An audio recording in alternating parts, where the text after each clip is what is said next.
사랑하는 시흥동산교회 성도 여러분, 좋은 아침입니다. 하나님께서 저와 여러분에게 품은 마음은 뜨거운 사랑의 마음입니다. 하나님의 사랑을 늘 기억하면서 주의 자녀로서 스스로에 대한 자긍심과 당당함으로 하루를 살아가시기를 축복합니다. 어떤 부흥회에서 강사님이 재미있으면서도 의미 있는 유머를 성도들에게 알려주셨습니다.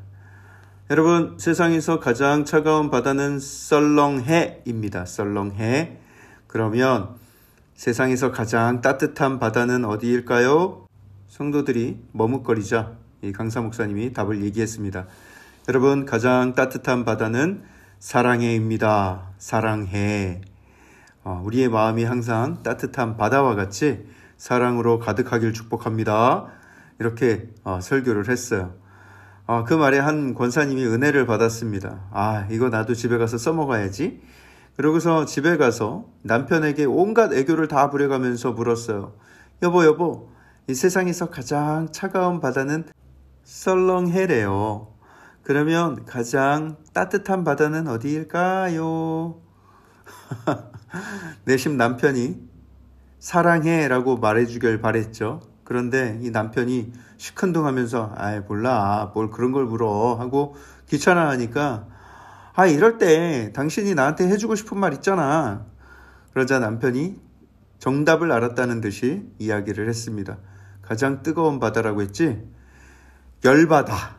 나 지금 굉장히 열바다 라고 했다는, 그래서 그날 냄비로 한 대 맞았다는 그런 슬픈 소식이 전해지고 있습니다. 가족이 서로의 마음을 잘 살피고 격려하고 칭찬하고 선한 말을 함으로써 하나님 보시기에 기쁜 가정이 되시기를 축복합니다.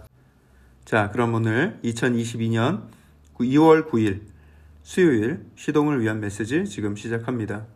오늘 우리에게 주시는 하나님의 말씀은 요한복음 11장 47절에서 57절의 말씀입니다. 요한복음 11장 47절에서 57절의 말씀. 어제 본문에서는 예수님이 나사로를 살리신 사건을 나누었습니다. 예수님은 선한 계획 가운데 나사로뿐만 아니라 마리아와 마르다의 믿음을 굳게 만드시고 아직 예수를 믿지 않던 수많은 사람들을 구원하시기 위해서 완벽한 타이밍을 선택하셨습니다. 죽은 나사로가 무덤에서 일어나 나오는 것을 보면서 수많은 사람들이 예수님을 믿게 되었죠. 우리 생각 같아선 그 정도 엄청난 기적을 보았으면 거기 있는 모든 사람들이 다 예수님을 믿고 완전히 그 도시에 대각성이 일어났을 것 같은데 그렇지 않았습니다. 그런 엄청난 기적을 목도하고도 어떤 사람들은 그것을 바리새인 그룹에 고자질하기에 바빴어요. 그들은 왜 같은 것을 보고도 믿지 못했는가? 영적으로 말하자면 그들은 하나님의 선택받은 백성이 아니었기 때문이었고요. 또 육적으로 해석한다면 그들은 자신들이 가지고 있는 정치적인 기득권을 놓고 싶지 않았기 때문입니다. 그들은 자신들이 누리고 있는 부와 권세가 꽤나 괜찮은 것이고 또 그것을 포기하고 싶지 않았던 것이죠. 오늘 그들이 나누는 대화를 보면 그 사실을 더 잘 알 수가 있는데요. 대제사장들과 바리새인들이 긴급 회의를 소집했습니다. 비상대책위원회 이런 느낌이었을 것 같아요. 안건은 오직 하나, 이 예수라는 사람이 죽은 사람을 살리는 등 수많은 기적을 행하니 이거 우리가 어떻게 하면 좋을까? 라는 거예요. 이대로 두다가는 많은 사람들이 그를 믿을 것이고 또 로마인들은 우리 땅과 우리 민족을 빼앗아갈 게 분명하다. 이렇게 이야기를 하는 것이죠. 물론 이 말이 아예 틀린 것은 아니었습니다. 예수님은 그럴 의도가 아니었다 하더라도 지금 백성들의 분위기는 예수님을 왕으로 추대할 분위기였거든요. 그럴 경우에 로마가 그것을 정치적인 혁명운동으로 간주할 수 있었던 것입니다. 로마 제국은 자기 지배하에 있는 민족들에게 관대한 정책을 펴고 있었지만 로마에 항쟁하거나 폭동을 일으키는 것에 대해서는 아주 강하게 응징을 하곤 했습니다. 지금 이들은 그걸 걱정하고 있었던 거예요. 특별히 당시 대제사장이었던 가야바가 나서서 이야기를 합니다. 당신들은 어떻게 아무것도 이렇게 모르냐. 한 사람이 백성들을 위해 죽고 온 백성들이 망하지 않게 되는 것이 우리에게 유익하지 않겠냐 하고 이야기를 합니다. 예수님을 잡아서 죽이자는 거죠. 그런데 이 가바야에 의도한 것이 무엇인가? 예수님을 잡아 죽여서 로마를 자극하는 일이 없게 하자라는 것이죠.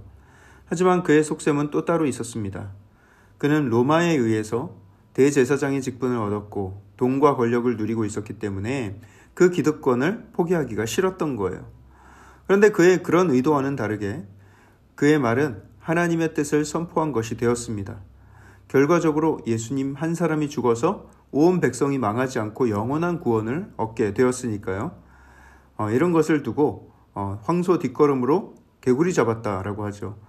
황소는 뒷걸음칠 일이 거의 없습니다. 어쩌다가 한번 뒷걸음친 것이 뒤에 있던 개구리를 잡는 결과를 낳는다는 것이죠. 지금 이 대제사장은 영성도 없고 또 하나님이 세운 제사장도 아닌데 자기의 욕심을 위해서 내뱉었던 말이 예수님에 대한 정확한 예언이 되었던 것입니다. 그 뒤로부터는 사람들이 예수님을 잡기 위해서 혈안이 되어 돌아다녔습니다.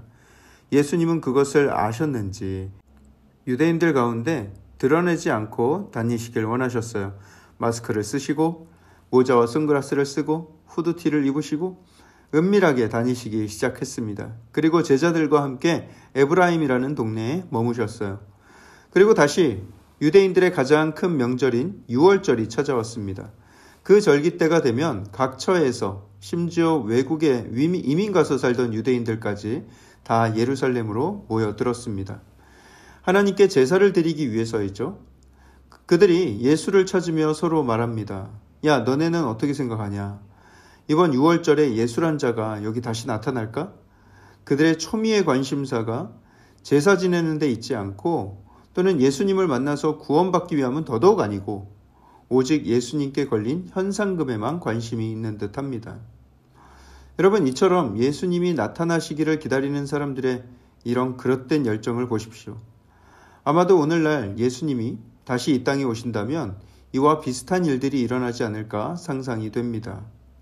예수님이 드디어 약속대로 다시 오심에 감사하고 기뻐하며 곧 이루실 영원한 구원에 환호하는 사람이 있는 반면에 또 어떤 이들은 예수님의 오심을 돈벌이로 여기고 차 타고 쫓아다니면서 유튜브 촬영을 하고 예수님 관련한 상품을 출시해서 돈벌이를 하려는 사람들이 생기는 것이죠.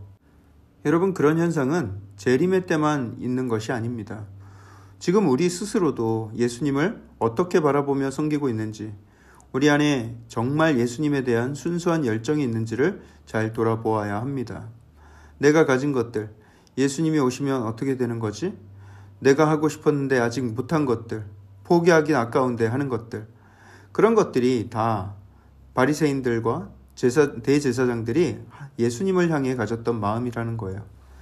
여러분, 예수님이 궁극적인 소망입니다.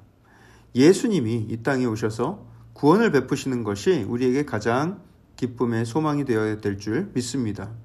그리고 그 소망과 그 믿음은 그냥 생기는 것이 아니라 예수님이 그 모든 소망의 근원 되심을 믿고 인정할 때에야 비로소 생기는 거예요.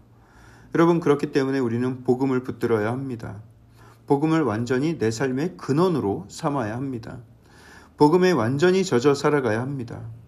그러면 예수님만이 소망이라는 것을 우리는 깨달으며 기뻐하며 살아갈 수가 있게 되는 것이죠. 저 여러분은 이 어두운 시대를 살아가면서도 예수님을 향한 진정한 열정을 가지고 그분의 찬란한 빛을 비추며 살아가게 될 것입니다. 할렐루야. 기도하겠습니다. 사랑의 하나님, 감사합니다.